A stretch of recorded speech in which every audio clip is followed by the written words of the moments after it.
안녕하세요. 뉴 밀레니엄 치과 박 원장입니다. 오늘은 오래된 브릿지를 제거하고 임플란트와 크라운으로 교합력을 회복시켜 드렸던 환자분 케이스에 대해서 보여드리도록 하겠습니다. 환자분께서 80이 넘으신 고령임에도 불구하고 임플란트를 여러 군데 하셨고 보철도 여러 군데를 하셨습니다. 환자분께서 처음 오셨던 것은 왼쪽 아래 어금니 쪽에 뭔가 모르게 불편감이 있다고 말씀을 하셨습니다. 엑스레이를 찍어서 봤을 때는 오래전에 캔티레버 브릿지라고 보통의 경우에는 앞에 치아와 뒤에 치아를 이용해서 브릿지를 하는 경우가 많은데, 임플란트를 많이 안 하셨던 오래전에 뒤쪽 치아를 만들기 위해서 앞에 두 치아를 삭제를 하여 브릿지를 만든 것을 볼 수 있습니다. 캔티레버 브릿지의 경우에는 보통의 브릿지보다 수명이 짧은 경우가 많습니다. 왜냐하면 앞쪽으로 힘이 가해질 때는 교합력을 버틸 수 있는 힘이 생기지만, 뒤쪽으로 힘이 가해질 때는 마치 시소처럼 들썩들썩 하면서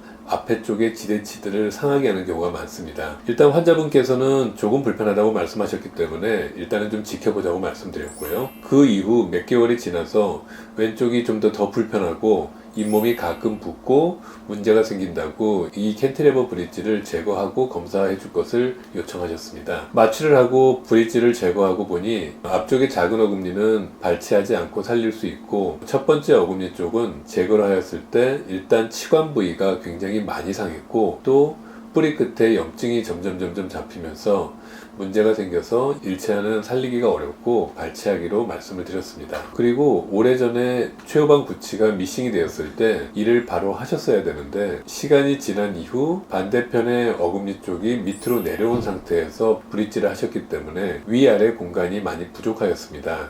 그래서 어금니 쪽에 두 군데는 임플란트를 하고 위쪽의 최후방 구치는 신경치료를 하고 위쪽으로 올려서 크라운을 하기로 하였습니다. 발치한 이후 사진입니다. 앞쪽에 캔티레버 브릿지 있던 데는 일단 커팅을 하여 골드 크라운을 일단 쓰시도록 하고, 추후에 보철물이 들어갈 때 다시 해드리기로 하였습니다. 상악 좌측 제2대구치는 신경치료 마무리한 사진입니다.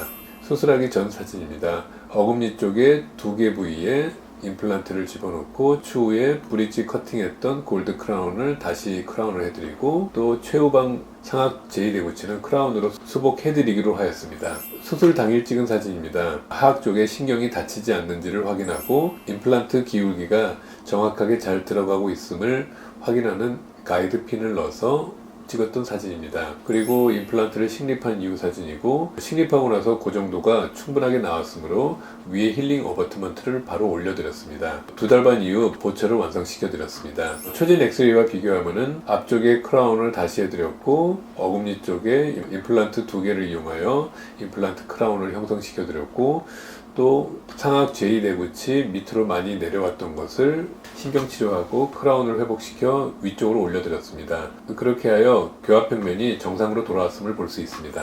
앞쪽에 골드 크라운이 있던 것은 PFM 크라운으로 바꿔드렸고, 어금니 쪽에는 잘 보이지 않으므로 PFM 크라운을 하면서 교합면 쪽은 메탈로 커버해드렸던 사진입니다. 측면 쪽에서 찍은 사진인데 교합이 타이트하게 잘 물려 있음을 볼 수 있습니다. 상악 쪽에는 PFM 크라운을 하였고, 마찬가지로 메탈이 오크루절 쪽으로 노출이 되게 하였습니다. 치료 전후 사진을 비교하면은 앞쪽에 크라운이 있던 것도 마진이 안 좋았던 것을 PFM 크라운으로 깨끗하게 형성을 하였고, 잇몸 반응도 아주 우수합니다. 임플란트 크라운도 두 개가 다 잘 맞았음을 볼 수 있고, 상악 좌측 제2대구치 부위에 PFM 크라운을 하였고, 교합도 타이트하게 물려 있음을 볼 수 있습니다. 치료 전과 치료 후 비교 사진입니다. 이 케이스에서 보듯이 80이 넘으셨던 고령이시지만 요즘은 100세 시대라고 연세가 많다고 치료를 못 받으시고 임플란트 수술을 못 받으시고 그런 경우는 거의 없습니다. 지병이 있으시다든지 기력이 너무 약하시다든지 그런 경우에는 담당 주치의 선생님과 상의를 하면서 치료를 받으시면 충분히 임플란트도 할 수 있고 보철물도 올려드릴 수 있습니다. 오랜 시간 시청해 주셔서 감사합니다.